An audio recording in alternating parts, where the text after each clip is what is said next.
Hello, everyone, and welcome to Kilowatt, a podcast about electric vehicles, renewable energy, autonomous driving, and much, much more. My name is Bodie, and I'm your host. And on today's episode, we're going to talk about chargers.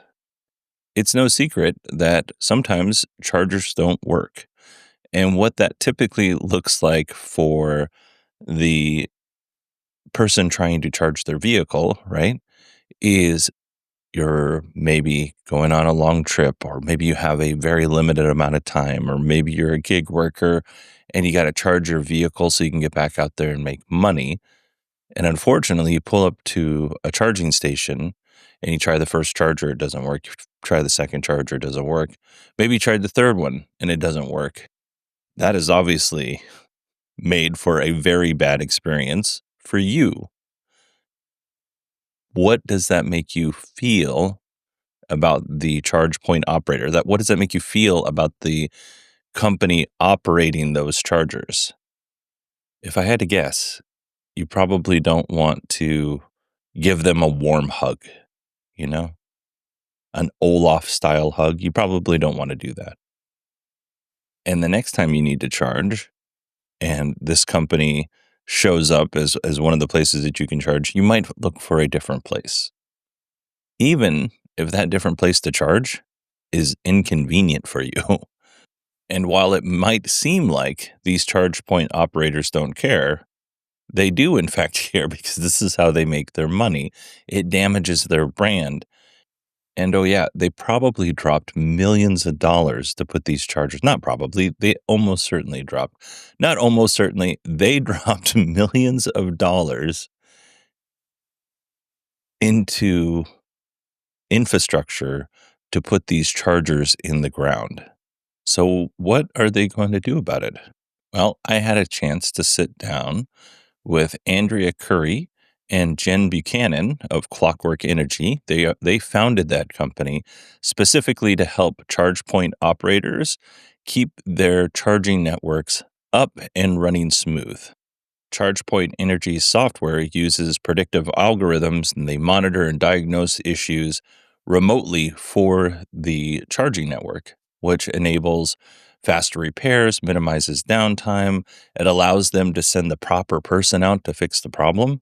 You can imagine there's a vast difference in the amount that you have to pay. You know, if the problem could be fixed by somebody who's not a master electrician, that company's going to pay significantly less. On the flip side, if you send out somebody who's not qualified to fix the problem, now you got to send somebody out there who is qualified to fix the problem, and that's going to cost you significantly more. So before I make this intro way too long, let's go ahead and welcome Andrea and Jenn to the show. Thanks, Bodie. Great to be here. Thank you so much, Bodie. All right. So today we are going to talk about Clockwork Energy, but before we get to that, I would like to know a little bit more about you.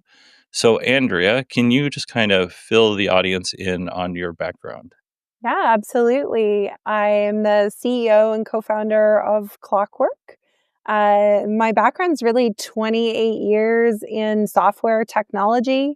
I started my career in management consulting and then very quickly moved to my first startup, which was a great one to learn from. We ended up IPOing that company and eventually selling it. And since then, I've really been, in tech, large and small. I've been a climate tech founder before. I founded a company that was sold in 2016. And then I met Jenn actually at a great company based in our hometown here in Waterloo called Exonify. So I moved over to that space for 6 years. And when we exited that one in 2021, I really wanted to get back into climate tech, took a job for an EV charging company and really started into the industry. Got a bunch of chargers in the ground and started to realize some of the challenges of the industry and really became sort of obsessed with solving those challenges and making EV, I'll say, mainstream ready.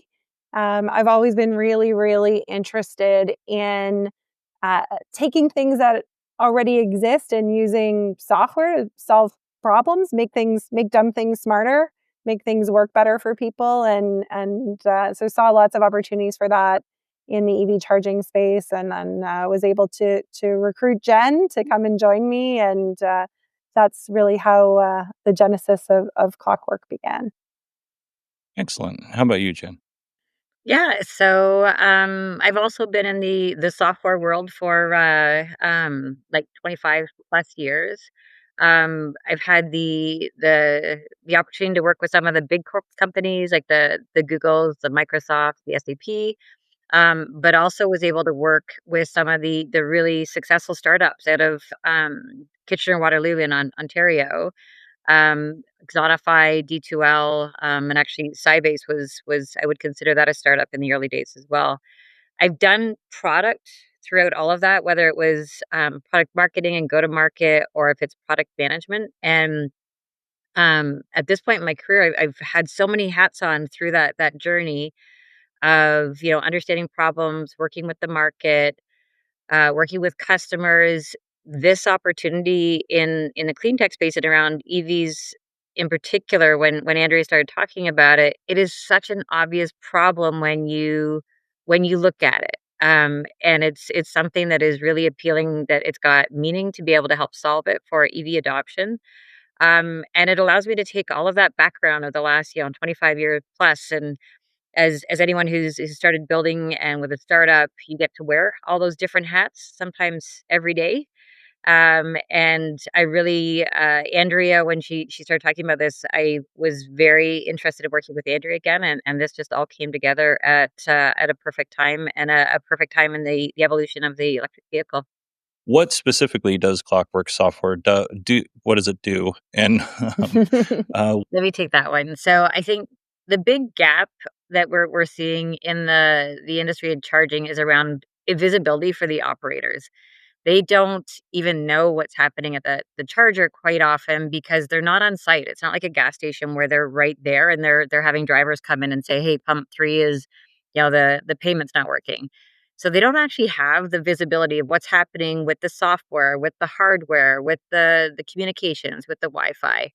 So Clockwork is really taking all of those assets that have to work all at the same time and work well for that driver to get a successful charge. We're doing the monitoring of all of those pieces and bringing it back into a really smart dashboard that brings all those elements together.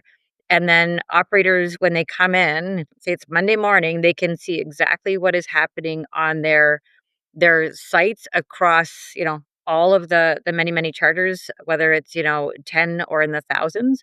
They can see what's happening, what chargers are down, what chargers are causing drivers to not be able to get a charge because of faults, because of other issues.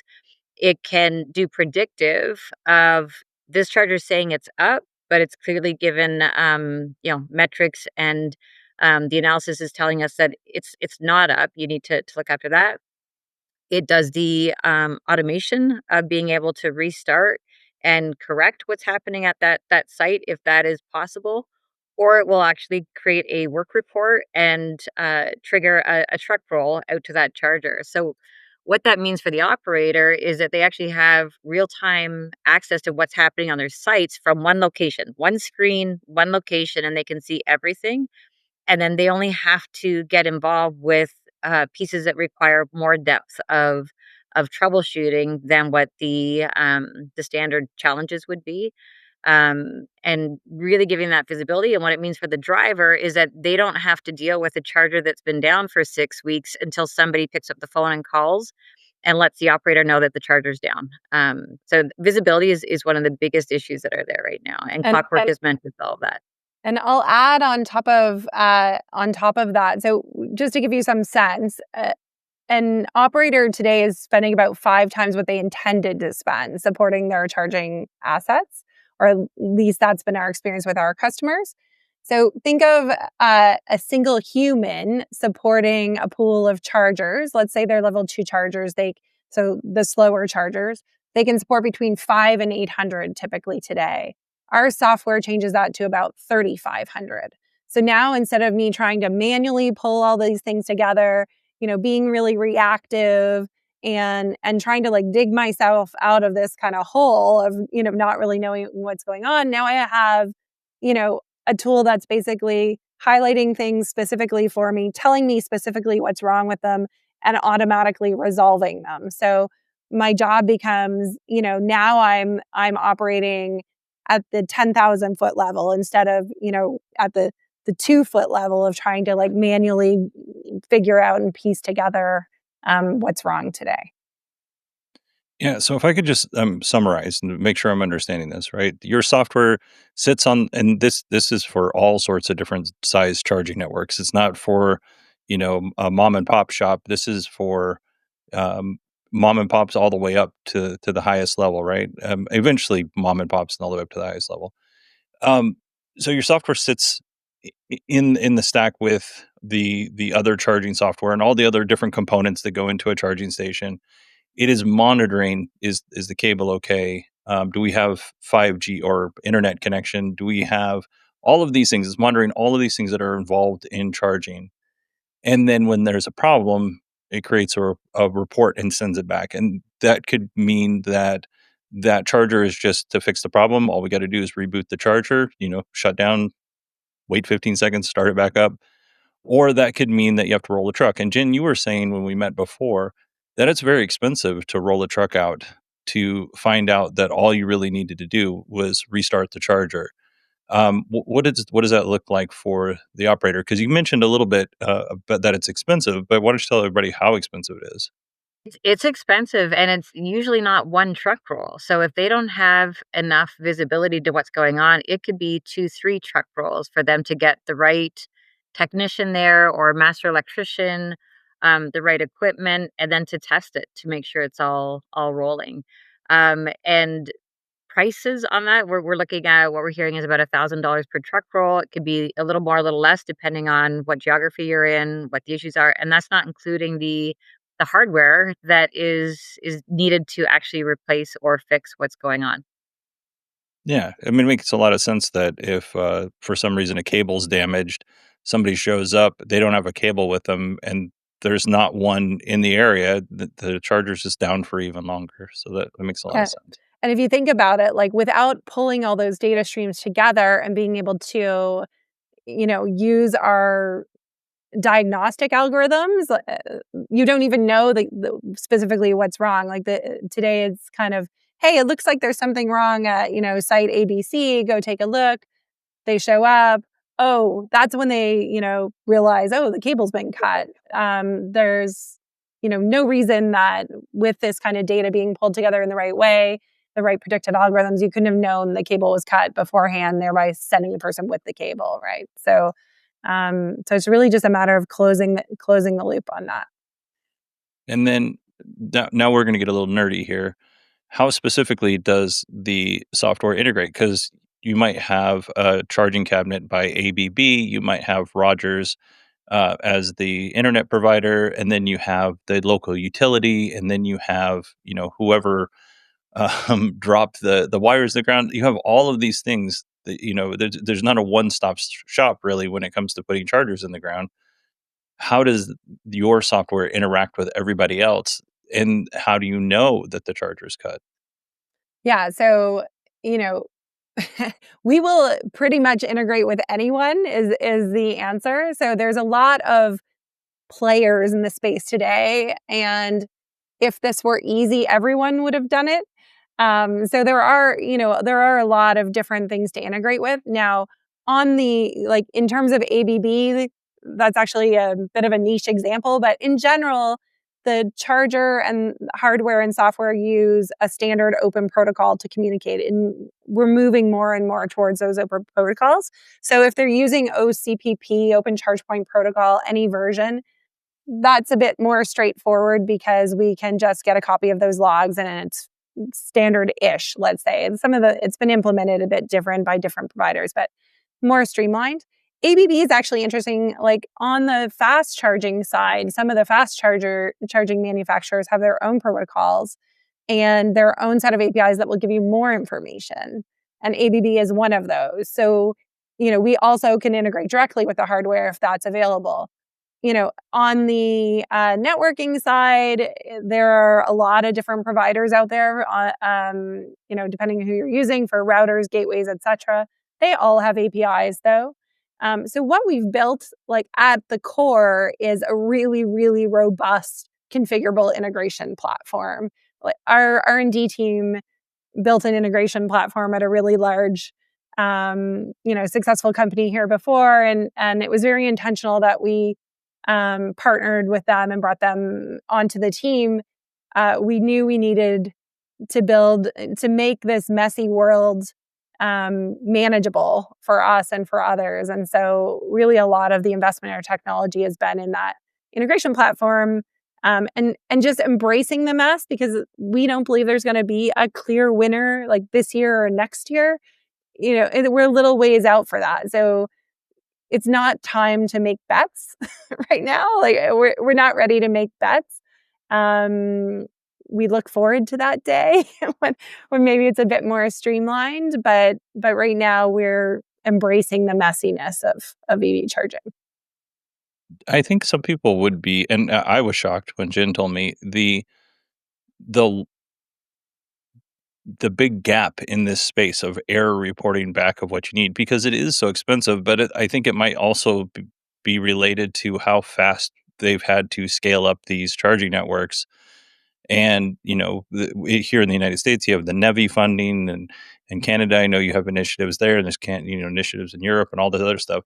So they need to prove, hey, we put these in the ground and they're working. Maybe the whole maybe everything isn't in place to keep them up and working. So especially in a place like Canada, Jim knows I grew up in Alaska. I was I don't know, 8 to 10 miles away from a grocery store, and it was a teeny tiny grocery store. There's like nobody's coming to my community. We didn't even have cops. So the likelihood, if there was a DC fast charger in the community that I grew up in, that somebody was going to be there to monitor it's pretty low. So, Mhm. but it did surprise me that they didn't have something like this in place. So it's good that Clockwork's doing that.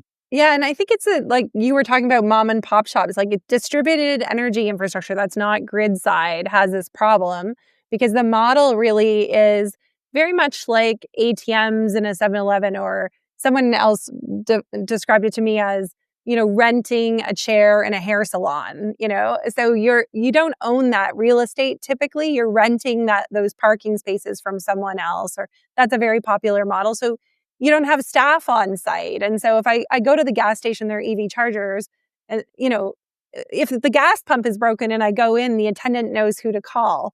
If the EV chargers are broken and I go in and say the EV charger is broken, they know nothing about that. And so I think, it's a distributed energy infrastructure problem as well. And I think EV charging is more acute because the connection between the car, the hardware, and the software takes a moment, and the connectivity in the parking lots can be very problematic. And so, with all these things relying on a solid connection, with the hardware and tech being new, there's just a lot of, it's almost, I would describe it as death by a thousand cuts. Like there's a lot of little things that can go wrong that result in that poor charging experience for a driver. And so the key is catching all those little things in a net and, one by one, preventing them from happening. Whereas that example that Andrea just gave, the operator that would be getting that information is just getting that the software is up and running. There's a heartbeat, there's a heartbeat, there's a heartbeat. Everything's good, but maybe it took, 2 minutes for the connection from me paying. It didn't connect. Like it got lost. So it didn't go through. It didn't go through. The operator isn't necessarily seeing any of that information other than the software is up and running. So that kind of leads us to a really good question for Clockwork Energy. Is like, how do you scale? How does your software? And we talked a little bit about this with APIs and stuff, but how are you um, overcoming some of these hurdles, whether they're technical, regulatory, or just kind of getting customers to adopt the software?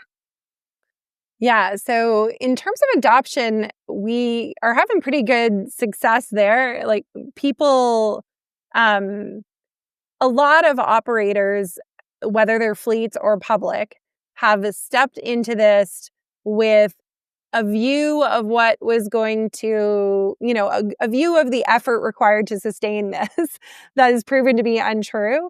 And they get kind of stuck in fix mode, like anything. Like, have you ever been in the middle of a renovation or something, and you know, all of a sudden you're just like, your whole world becomes about just getting by, right? At some point, and the business you're trying to run, whether it's, growing your public charging or multi-unit residential charging business, or it's running your fleet, ends up getting sort of stale because you're just keeping the lights on in this piece. And so there's a very real pain out there that I think is helping us with adoption.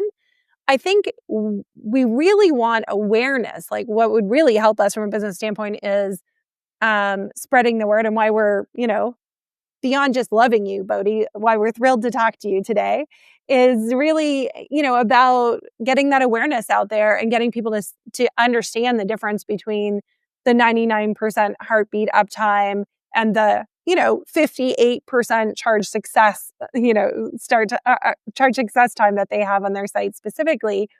And to try to understand that these are things we need to be having conversations about if we're ever going to get there. So I think for us, just getting the conversation rolling, being part of the conversation are really helpful for us in terms of, adoption. Right now, we only ever go after charging operators that already have assets in the ground, because with everyone saying, "Oh, our network works perfectly," and like, you'll have no issues. Honestly, if you haven't stepped into charging, you don't know. You don't know. And so for us to spend the effort to try and convince you that you're going to have an issue, and then that you need us to solve the issue up front, doesn't make sense. So we just talk to people who already have assets in the ground because they're acutely aware of the challenge. And they've already, been sort of sold the promise. And many of them have tried like lots of different combinations and permutations, but even I think sometimes even the best run networks out there still have this problem, and are almost more apt to want to work with us because they're trying the hardest. Like, they really want the best network out there, and they've streamlined their, service technician workflows, and they've really streamlined their commissioning process, and they've done everything they can. And when we kind of approach them, they're like, yes, this is like, let's get there. So yeah. So And I think the conversation's evolving, right? Like, of the goal for the first, the first while of the evolution of the electric vehicle was around build more chargers, like build the infrastructure. And it's now shifting to make the ones that you have work. Like you put them in the ground, but let's make sure that they're working and that they continue to work. And the focus, I think there's way more awareness because there's more people with EVs every day, that these chargers are not at the level of reliability that we need. And we really want to help to change that focus, and to support that focus of make sure the chargers that you have and that you're looking after, that those ones are reliable and that they're working. Yeah, I'm sure that somebody like Electrify America doesn't want you skipping over the 15 or 20 chargers that they put in the ground so that you could go to the one that that typically works, even though all of the other ones probably work. I was just in Flagstaff and I pulled into a supercharger to charge, and it told me these stalls. There was one of them. This stall is not working. Just don't use that one. And there was, I don't know, 20 charging stations there, and that was really helpful. I didn't have to have a bad experience because I got a little pop up. But of course, if you're using something like Electrify America and you have let's say an Ionic 5, you're not gonna get that message right away. So you might try it, and then you try the one next to it, and because those two are connected, they're not gonna work, and you're like, "Well, this whole thing doesn't work, so I'm not gonna continue." So that's really important for yeah, sure.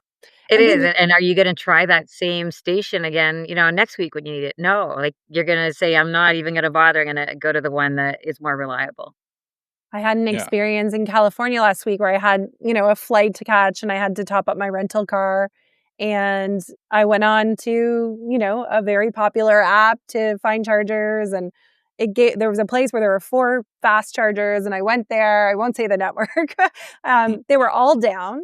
And then I went and then I was like, okay, trying to find another site from a different network. And when I got there, I was like, I had to plug in 3 times. And, I finally got my charge and I got to the airport. But if I didn't know better, I would have missed my flight, right? Like if I was a first time EV renter, I would have missed my flight in that moment. And so yeah, and I will say this too, we would love to get our Clockwork Reliability Index into the hands of drivers so that right now the apps are doing a really good job at getting driver feedback if they want to submit it about a site.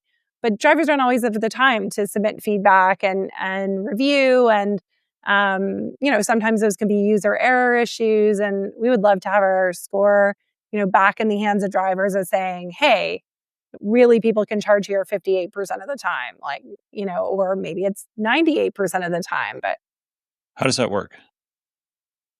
yes. The reliability index. Yeah. So the reliability index is something we can create either if you're a customer of ours or you can send us 60 days of data and we will give you a report for free right now, depending on when you're listening to this podcast.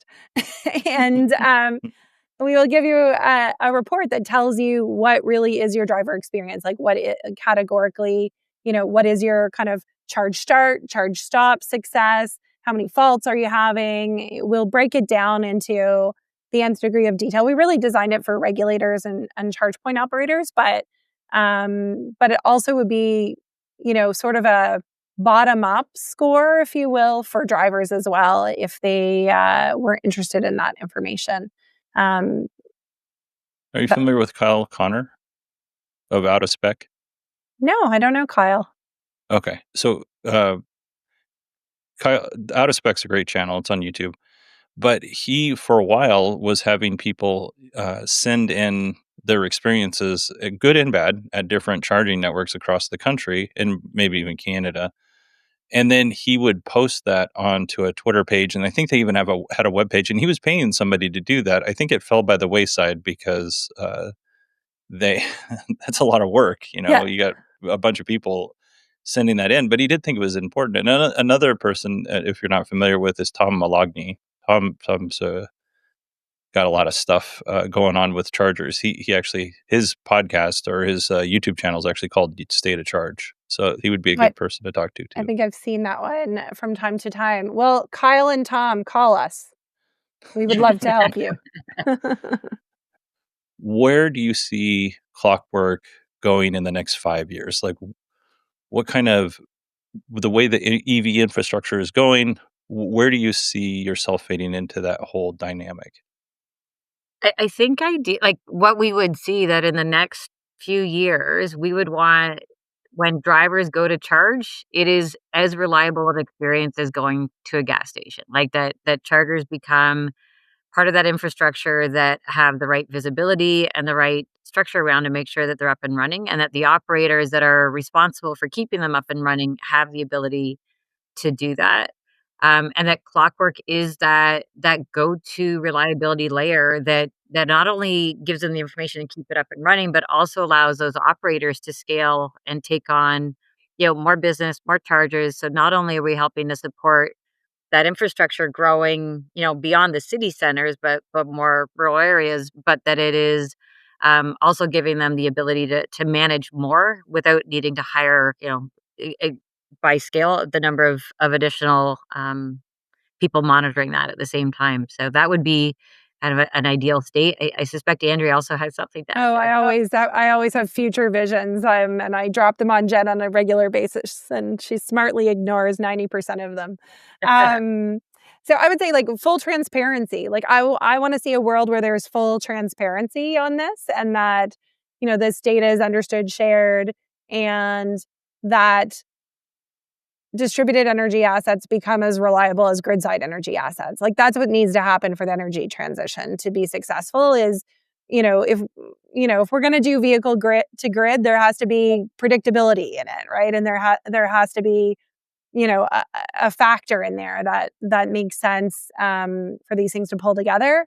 And I would say the other thing I think that is going to, like, chargers, like, on a hardware side, will get better and better, and connectivity gets better and better. And,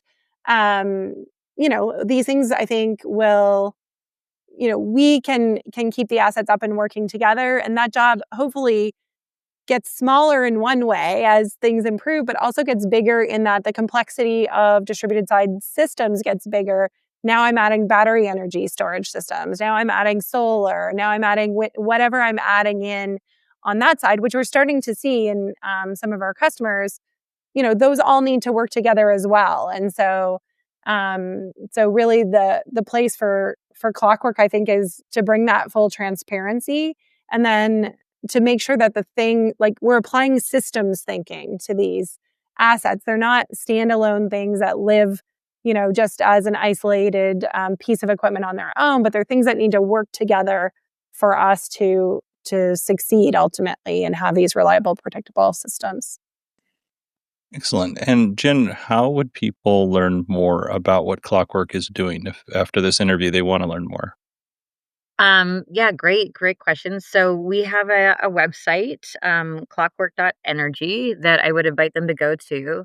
Um, Within there's a full breakdown of the software, what we're building. But the second piece of that, depending on who you are, and I think it ties back to what Andrea is saying around transparency and the Clockwork Reliability Index. We have our software that is for those operators, the network providers, to have that visibility into what's really happening on their site.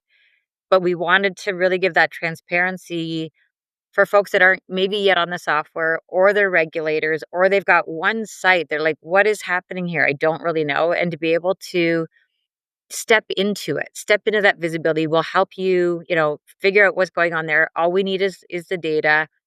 So you could do a light version and visit our website, or we would love to work with them and give them a really good version of what's happening on their site. It's a pretty light lift for them as far as just needing to get us that data, and we'll do the rest of the work. And then we could give them a full view of what's happening on their site of choice. We just need 60 days of data minimum. So they can kind of go either direction, and learn more about Clockwork and the data. And what if people wanted to get in contact with you? How would they do that? Would you like to send it to LinkedIn? If there's somebody out there who works for a ChargePoint operator, how specifically would they get in contact with Yeah, you? absolutely. So find me on LinkedIn, or you can find Andrea on LinkedIn. And Clockwork is also on LinkedIn. So we're pretty active on LinkedIn. So you'll find us there. And we direct message us, and we'd love to work with you. Perfect. And I'll put those links in the show notes as well. Andrea and Jen, thank you so much for coming on and sharing what Clockwork is doing with us. Thanks, buddy. This has been great. Thank you, Bodhi. All right. I want to give a big thank you to Andrea Curry and Jenn Buchanan for joining us today and sharing their insights on how Clockwork Energy is improving the reliability of EV charging networks. Like they said, if you want to learn more about what they're up to, go check out their website, clockwork.energy. And if you wanted to connect with Andrea or Jen directly, I'll put their LinkedIn profiles in the show notes. All right, everybody, that is it for me. If you would like to send me an email and tell me what you thought of today's show, you could do so. It's Bodie, Bodie, at 918digital.com. You can find me on X at 918digital. And let's see here. Oh, I hope you all have a wonderful weekend, and I will talk to you on Tuesday, which seems like it's becoming a funny joke.